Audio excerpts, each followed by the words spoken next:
Hi hello नमस्कार. तर सुंदर दिवसाची सुरुवात सुंदर अशा देवपूजेपासून. आज होती भोगी. भोगीच्या सर्वांना खूप खूप शुभेच्छा. भोगी म्हणजे काय, तर सर्व भाज्यांची मिक्स अशी भाजी म्हणजे भोगी. भोगी हा सण 3 दिवसाचा असतो. भोगी, संक्रांत आणि किंक्रांत. आईने सर्व भाज्या वगैरे स्वच्छ अशा धुवून भोगी करायला घेतली. त्यानंतर यामध्ये बाजरीची भाकरी, तीळ लावलेली बाजरीची भाकरी सुद्धा असते. तीळ आणि बाजरी यामध्ये भरपूर प्रमाणात उष्णता असते, त्यामुळे ती थंडीमध्ये खूप उपयुक्त ठरते. त्यानंतर आधीचे आवरले व त्याला घेऊन शाळेत सोडायला चालले, तेवढ्यात नाना भेटले. ते म्हणाले मी सोडतो, त्यामुळे आधी गाडीवर बसून शाळेला गेला.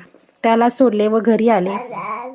त्यानंतर आमच्या मामींनी हे तिळगुळाचे लाडू पाठवून दिलेले होते. तर खूप छान हे लाडू होते तिळाचे. त्यानंतर ते लाडू खाल्ले व त्यानंतर देवाला नैवेद्य दाखवून घेतला.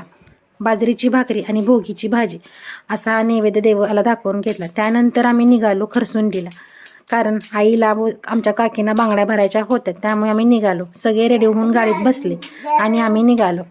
तर खरसुंडीमध्ये पोहोचल्यानंतर पहिल्यांदा देवाचं दर्शन घेतलं, कारण सगळ्यांना माहीतच असेल की सिद्धनाथाचं मंदिर खूप प्रसिद्ध आहे.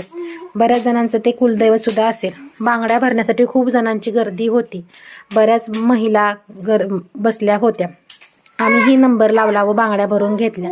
छान प्रकारे बांगड्या भरून नंतर चुडे भरायला गेलो. तिथेही खूप गर्दी होती. चुडे भरून घेतले. त्यानंतर आईने व काकीने आमच्या संक्रांतीचे खण घेतले व घराकडे आलो. घरी आल्यानंतर आईने पहिल्यांदा संक्रांतीचे खण पुसून घेतले. त्यामध्ये गाजर, ऊस, भुईमुगाची शेंग, पावट्याची शेंग, मक्याच्या तुरा अशा प्रकारे सगळं टाकून त्याचे पूजन केले. त्यानंतर मीही पूजन केले, पाया पडलो आणि संध्याकाळची वेळ झाली तेव्हा आले होते आधीचे एक पार्सल घेतलं. त्यानंतर मीही देवपूजा करून घेतली. त्यामध्ये सर्व हळदी कुंकू लावले व पाया पडून घेतले. त्यानंतर आम्हाला स्वयंपाकही करायचा होता, त्यामुळे खूप गडबड चालू होती. त्यानंतर मी गेले आधीचं पार्सल ओपन करायला. तर त्यामध्ये आल्या होत्या आधीच्या शॉर्ट पॅन्टी.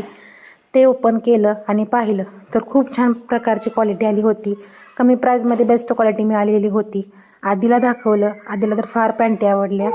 तो म्हणत होता की मी आत्ताच घालतो, पण संध्याकाळ असल्यामुळे मी त्याला बोलले की सकाळी घालू, आत्ता नको. आणि त्यानंतर त्याला दाखवलं आणि त्याच्या आहे तशा घड्या करून ठेवल्या. त्यानंतर मेहंदी काढायची गडबड चालू होती. आम्हाला उद्या संक्रांत असल्यामुळे मेहंदी काढायची होती, त्यामुळे पटकन आवरून घेतलं आणि मेहंदी काढायला बसले.